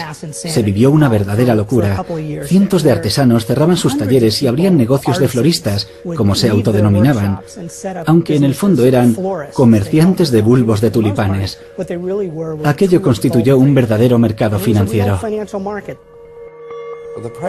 El precio de los tulipanes en los Países Bajos aumentó hasta tal punto que un bulbo de tulipán llegó a tener un valor equivalente al de toda una casa. Durante 3 años, el precio de los bulbos de tulipanes aumentó de forma exponencial hasta hacerlo de manera desorbitada. Algunos escritos recogen que casi la mitad de todos los ingresos de la economía holandesa provenían del comercio relacionado con los tulipanes. Para muchos historiadores, aquel fue el primer ejemplo real de una burbuja financiera, aunque se tratara de tulipanes. La gente los compraba, pero no porque les gustaran los tulipanes, sino porque creían que el precio estaba subiendo y que podrían revenderlos a un precio superior. El 5 de febrero de 1637, nadie quiso comprar el bulbo más caro de los Países Bajos, y entre los inversores en tulipanes cundió el pánico. Estalló en ese momento porque los precios empezaron a caer. Siguieron cayendo y entonces uno piensa, ya sabía yo que los tulipanes no podían valer tanto. Será mejor que salga de aquí cuanto antes. Y entonces todo el mundo lo deja y se produce la gran caída. Los precios se desplomaron y los ciudadanos más relevantes se encontraron en la bancarrota. Hizo falta que transcurriera toda una generación para que la economía holandesa se recuperara. Desde entonces se han generado muchas burbujas y se han producido muchos desplomes. El más famoso tuvo lugar no hace tanto.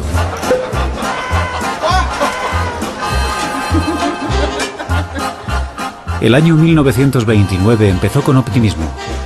Los precios de la bolsa de valores llevaban 8 años de continuas subidas y en el año 29 el repunte era notable. La década de 1920 fue una gran década desde el punto de vista económico. La economía era boyante, la industria también, y hacia el último tramo los mercados financieros digamos que pasaron de reflejar ese boom a prácticamente crearlo. El boom se expandió por todas partes. A finales de la década se respiraba la sensación de una nueva era. Los más observadores hablaron de emociones febriles cuando miles de inversores pagaron precios desorbitados por las acciones. En los llamados locos años 20, el mercado de acciones fue testigo del desarrollo de una inmensa burbuja. Mucha gente pensó que no tendría fin. Pero entonces, el 29 de octubre, los precios se desplomaron repentinamente y empezó a respirarse un ambiente de tensión y de miedo. Más de 9.000 bancos estadounidenses quebraron, haciendo desaparecer los ahorros de millones de personas. Aquello condujo a una depresión que duró más de 10 años. En la década de los 30 se alcanzó una tasa de desempleo del 25%. La gente se mostró muy optimista en la década de los 20 y muy negativa en la de los 30. Fue un acontecimiento provocado por un cambio en la mentalidad de la gente. La visión de que las emociones tienen la capacidad de alentar o desalentar la economía se convirtió en la sabiduría convencional de la década de los 30, a través del trabajo del célebre economista británico John Maynard Keynes. Existe un nuevo peligro de que aumente notablemente el coste de la vida. La cita más conocida de Keynes es que el mercado podía permanecer siendo irracional más tiempo de lo que uno puede mantenerse solvente. Keynes afirmó que las emociones podían provocar que los precios aumentasen y se desplomasen, y que para proteger la economía de estas peligrosas burbujas, los gobiernos debían regular estrictamente los mercados. Sin embargo, nunca pudo explicar con exactitud en qué consistía dicho mecanismo. Keynes nunca superó la etapa borrosa y nunca llegó a desarrollar un modelo matemático preciso. Por esa razón, Keynes recibió el rechazo de la profesión en bloque. Ahora, tras la crisis del año 2008, los economistas behavioristas se esfuerzan por hacer lo que Keynes no logró hacer, mostrar precisamente de qué forma las emociones influyen sobre los precios. Sus ideas son tan influyentes que incluso se llevan a cabo experimentos sobre el comportamiento en la Universidad de Chicago, tradicionalmente feudo de la economía racionalista. En uno de ellos se explora un misterioso sesgo psicológico. Nos interesa saber cuánto pagaríais por este termo. Se pide a los estudiantes que se imaginen el precio de un artículo de consumo. Un termo con un precioso color granate. Primero se les pregunta cuánto estarían dispuestos a pagar. Pensadlo unos segundos y después escribid la cantidad máxima que estaríais dispuestos a pagar por este termo. Ofrecen una media de $6. Veamos, tenemos 6 termos como este. Vamos a repartirlos. Los distribuiremos al azar. Y a continuación les dan un termo idéntico a cambio de nada. Una hora más tarde se les pregunta por cuánto estarían dispuestos a venderlo. En la teoría de la economía racionalista, el precio debería ser exactamente el mismo. Después de todo, el valor no ha cambiado. Sin embargo, el precio medio que piden por el termo ahora es de $9. Si quisierais vender el termo ahora que es vuestro, ¿le subiríais el precio? Ahora parece un poco más especial porque es un objeto que a mí me resulta útil. ¿Más opiniones? Yo he tenido la suerte de que me tocara este termo. Y como eso es importante para mí, subo el precio. El placer emocional de poseer algo durante tan solo una hora ha hecho que el precio suba un 50%. Es una subida inesperada, lo que sugiere que no somos conscientes de las emociones que fomentan este comportamiento. En Harvard, los investigadores exploran el impacto financiero de estas sutiles influencias. La responsable del equipo es Jennifer Lerner. Soy psicóloga social, no psicóloga clínica. No me dedico a sesiones individuales ni a terapias, sino que llevo a cabo experimentos en un laboratorio. Mi conclusión es que en gran medida no somos conscientes de qué es lo que nos influye a la hora de tomar una decisión. Lerner explora todo tipo de emociones. Hoy es el turno de la tristeza y del impacto que ésta tiene en las decisiones financieras. Empezaremos colocando estos dos sensores. Miden la respuesta sudorípara. Este experimento está diseñado para inducir las emociones a un nivel tan bajo que los sujetos no son conscientes. ¿Te sientes cómodo? Los investigadores emplean sensores para seguir los efectos fisiológicos de las emociones. Estamos listos para recoger la primera muestra de saliva. Desde los datos del corazón y de la respiración hasta las hormonas contenidas en la saliva. Se trata de indicios fisiológicos de los sujetos de estudio. Cuando llegan les pedimos que se sienten, que se relajen escuchando música, por ejemplo, y de esa forma podemos observar cómo son en una situación neutra. A continuación utilizamos esos datos para comparar qué sucede si se encuentran en medio de una situación financiera complicada. Entre otras actividades, nuestros sujetos de estudio ven una escena de una película triste. Ellos no lo saben, pero esto desencadena un nivel básico de tristeza en ellos. Los sensores desvelan el cambio emocional. Están tomando decisiones, pero son totalmente ajenos a cómo está influyendo la tristeza sobre ellos. Cuando les preguntamos, ¿tus respuestas se han visto afectadas de alguna forma por las imágenes que has visto?, responden que no. Es hora de realizar el test financiero. Se pide a los sujetos que realicen una serie de elecciones financieras. A continuación se les pregunta cuánto pagarían por un producto de consumo, en este caso una botella de agua. Jennifer Lerner compara las elecciones de estos individuos con las de un grupo de personas que no ha visto el vídeo con imágenes tristes. Aquí tenemos el ejemplo de un sujeto de estudio en estado neutro. Este sujeto nos está diciendo que le gustaría comprar la botella a $2.50. Eso contrasta con estos datos, que son de un sujeto en estado triste, según los cuales está dispuesto a pagar $10 para conseguir la botella de agua. Esto es muy representativo de lo que vemos. El valor aumenta cuando estamos tristes. Si la tristeza puede empujar a la gente a pagar 4 veces más por una botella de agua, ¿qué sucede cuando la apuesta es mayor? Se han realizado experimentos con grandes cantidades de dinero, con $1000, por ejemplo, y hemos descubierto que los resultados son cada vez mayores, incluso hablando de cifras importantes. Si las emociones influyen en los precios desde un nivel individual, ¿qué pasa con los mercados y con las economías a gran escala? Según la economía racionalista, a estos los mueve el interés propio individual. Sin embargo, Robert Shiller opina que se está pasando por alto algo obvio. Los seres humanos son animales empáticos, excepcionalmente empáticos. No solo estamos comunicando ideas, sino que estamos comunicando emociones. Eso es lo que significa la empatía, que no es lo mismo que la compasión. Significa sentir lo mismo. Sé lo que estás experimentando tú, porque el sentimiento que tú tienes también está en mi cuerpo. Hay un mercado inmobiliario candente en el país. Si Robert Shiller tiene razón, ¿podría la empatía explicar cómo el hiperoptimismo del mercado inmobiliario se transmitió a los mercados financieros a la manera de un resfriado social?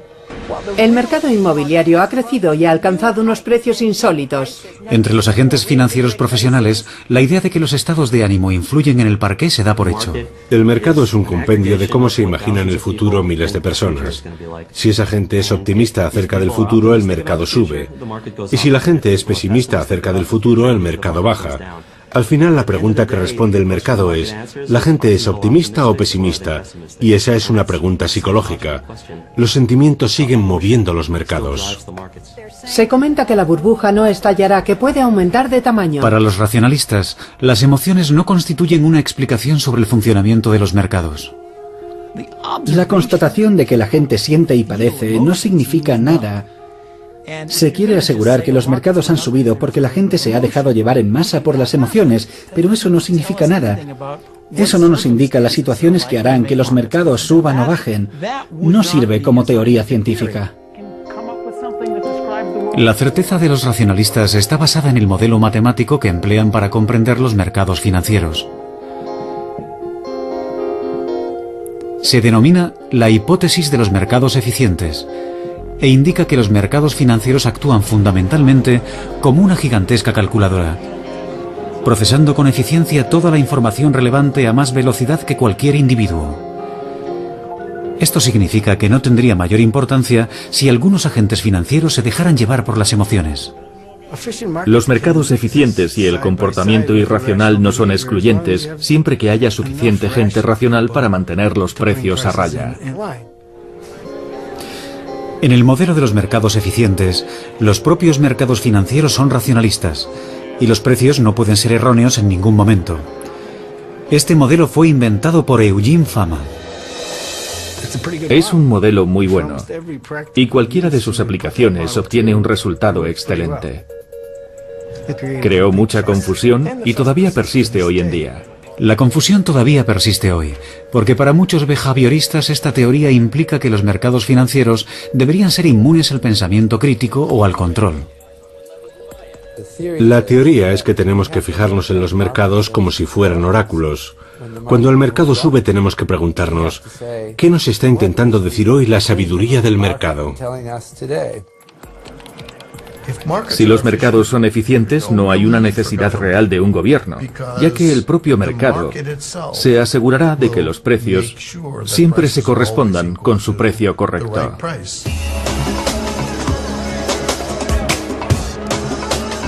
Los racionalistas no creen en la regulación, sino que creen que los mercados pondrán en marcha su propio mecanismo de gestión de riesgo. Y así ha sido.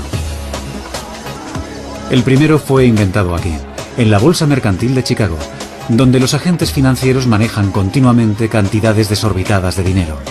Trabajo como agente freelance y comercio con mi propio dinero entre 50 y 100 contratos al mismo tiempo. Es decir, contratos de entre 50 y 100 millones de dólares. Aquí los agentes ganan dinero ofreciendo a la gente seguridad contra el riesgo, incluyendo a los productores agrícolas de panceta de cerdo y de naranjas. Mucho antes de que esta naranja se convirtiera en una naranja, el agricultor tuvo que cultivarla. Entonces no sabía cuál sería su precio cuando llegara al mercado 10 meses más tarde. ¿Sacaría beneficios de ella? Como protección, los agricultores firman contratos que les sirvan de seguro en caso de la caída del precio de las naranjas. En ningún lugar del mercado verás cómo dos agentes se pasan una naranja. Y sin embargo, se negocia con las naranjas en un mercado invisible. Eso es un mecanismo de transferencia de riesgo. Cuando Leo Melamed fue presidente de la Bolsa Mercantil de Chicago, se apropió de esa idea de las naranjas y la aplicó a los activos financieros. En un contrato eso pasó a denominarse derivado. Fue una idea revolucionaria. La junta de directores me miró como si estuviera loco. ¿Qué dices? ¿En la bolsa mercantil de Chicago, la panceta? Se te ha ido la cabeza. Vas a destrozar ese tipo de cambio. Si le preocupa que un activo financiero como una divisa o una acción se desplome de repente, puede comprar un derivado que le reporte beneficios si se da el caso. En cualquier punto del mundo, la gente usa una forma u otra de derivados financieros para asegurar los riesgos que corren. Los derivados son muy útiles. Se mueven más allá del intercambio mercantil y con menos seguimiento. Adoptan nuevas formas complejas. Incluso hay algunos derivados que han sido creados como un seguro ante el riesgo de conceder millones de hipotecas. Pero conforme estos distintos riesgos crecen, alguien tiene que medirlos. En los templos modernos de las finanzas, la atmósfera es menos parecida a la bolsa mercantil de Chicago y más parecida a una academia clásica. No es de extrañar. Es muy probable que muchos agentes financieros que operan aquí estén licenciados en ciencias exactas. La cultura de las operaciones bursátiles ha cambiado. Cuando yo empecé en 1992, se oían muchos gritos en los parqués y la gente tiraba los teléfonos por el aire. Hoy uno puede salir al parqué y comprobar que el ambiente es relativamente tranquilo. Oyes los ordenadores y ves a otro tipo de personas participando en las operaciones. Estos agentes financieros son denominados quants o analistas cuantitativos porque emplean ecuaciones y estadísticas para cuantificar sus riesgos de forma matemática. Es entonces cuando programan sus ordenadores para realizar transacciones comerciales. Los mercados financieros están actualmente dominados por un enfoque matemático y diseñado para asegurar que los riesgos son evaluados de forma racional y científica. Todavía hay aspectos de las transacciones comerciales que son un arte y no una ciencia. Ahora hay muchos aspectos tratados como ciencia, y eso es una novedad en los últimos 20 años. Un analista cuantitativo buscará patrones entre toneladas de datos y se pasará el día combinando números para intentar optimizar los resultados. Estas dos innovaciones clave, los derivados para gestionar los riesgos y los matemáticos para medirlos, convencen a muchos de que los mercados son eficientes y hace que las burbujas y los desplomes parezcan del pasado. Si alguien se cree eso, también se creerá que los cerdos pueden volar. La primera vez que oí a un economista mencionar esa idea, di por hecho que estaban muy mal informados, que estaban aislados en lo alto de sus atalayas. Jeremy Grantham es un inversor de éxito. Ha acumulado ganancias durante los últimos 40 años, gracias a detectar burbujas de precios y apostar en su contra. Hemos encontrado 27 burbujas. Cree que las burbujas son inevitables y que tienen un ritmo predecible. La euforia es lo que hace que los precios suban y el realismo es lo que hace que bajen, y lo que en último término provoca un pánico no realista, ya que se alimenta de sí mismo y avanza en la dirección equivocada. En la Universidad Chapman, en California, Vernon Smith estudia este ciclo. A muchos economistas no les gustan las burbujas porque son difíciles de comprender. Vernon Smith quiere comprobar qué sucede cuando los estudiantes compiten por conseguir dinero en un parqué simulado. Van a participar en un experimento. No es un entorno académico. Tu trabajo consiste en ganar la mayor cantidad posible de dinero. Se les pagará basándose en los dividendos que ganen. Si juegan bien sus cartas, podrán ganar cientos de dólares. Se trata de dinero real, contante y sonante. Cada uno de ellos ha recibido un activo financiero imaginario para comerciar con él. Comerciarán con un activo. Y desde el principio se les recuerda que tengan cuidado, porque el activo irá perdiendo valor con el paso del tiempo. Al final del juego no poseerá ningún valor. El activo vivirá exactamente 15 periodos de transacciones. La cuestión es si este hecho determinará los precios a los que pujan o si al pujar no lo tienen en cuenta. Bien, el experimento ha comenzado. En una pantalla ven los precios a los que los otros corredores de bolsa están comprando o vendiendo. Y también ven cómo va perdiendo valor el activo que poseen, lo que aparece indicado con una línea blanca discontinua en descenso. Conforme los precios aumentan, alcanzan el valor real del activo y sucede algo extraño. Todo el mundo empieza a correr riesgos. El precio ha subido notablemente. Con la esperanza de obtener beneficios, pujan muy por encima del valor real. Hay mucha actividad y muy por encima del valor fundamental. En esta fiebre compradora, los estudiantes están pasando por alto el hecho de que muy pronto sus activos no tendrán ningún valor. Estamos en el periodo 10 y al término del periodo 15, estos activos no valdrán nada. Se acerca el final y el precio permanece muy por encima del valor real. El gráfico ha adoptado la forma típica de una burbuja. Y cuando los jugadores intentan salir de ella, nadie quiere comprar. En lugar de ganar miles de dólares, los estudiantes observan cómo se desploma el gráfico, dejándolos con prácticamente nada. Este experimento sugiere que las burbujas pueden formar parte del tejido de los mercados financieros. Hemos hecho experimentos como estos con todo tipo de sujetos. En Chicago recluté a unos cuantos agentes financieros de valores bursátiles y los convoqué para el experimento. Nos dieron una magnífica burbuja. Es una burbuja en la que los precios suben y después, de repente, se desploman. ¿Cómo es posible que un patrón tan sencillo nos haya dejado tan cerca de una catástrofe económica? En 2005, conforme aumenta el precio de la vivienda, los mecanismos con los que cuentan los economistas racionales para mantener a salvo los mercados se convierten en una parte del problema. Las grandes instituciones financieras emiten derivados por valor de miles de millones de dólares para proteger a los prestamistas hipotecarios ante impagos de los préstamos. Y cada vez que creabas uno podías obtener el 6% del valor total que habías creado. Era una mina de oro. Se empieza a negociar con estos derivados y su precio aumenta notablemente. De repente se han convertido en el equivalente de los bulbos de tulipanes en pleno siglo XXI. En pocos años, suman ganancias por valor de más de 60 billones de dólares. Todo va bien mientras los quants calculen el riesgo adecuadamente, pero su modelo matemático parte de que los precios de los mercados siempre son los correctos.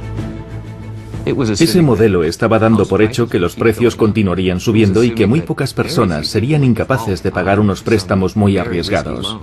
En resumen, estaba dando por hecho que se había terminado el ciclo económico. Fíjense en todos los carteles de se vende de los que sus dueños no pueden deshacerse. Cuando el precio de la vivienda se desploma, el modelo se descompone. El precio de los derivados se desmorona y las instituciones financieras acumulan una deuda de miles de millones de dólares. Los bancos no podían vender a cualquier precio, así que al final el precio dejó de tener valor. Las hipotecas inestables desencadenan el miedo. La víspera del desplome de la bolsa, todo un edificio intelectual construido sobre las bases de la toma de decisiones racionalistas estaba en pie. Es muy complicado decir que el mercado es racional y perfecto y que sabe lo que está haciendo, cuando claramente es capaz de congelarse y dejar de funcionar.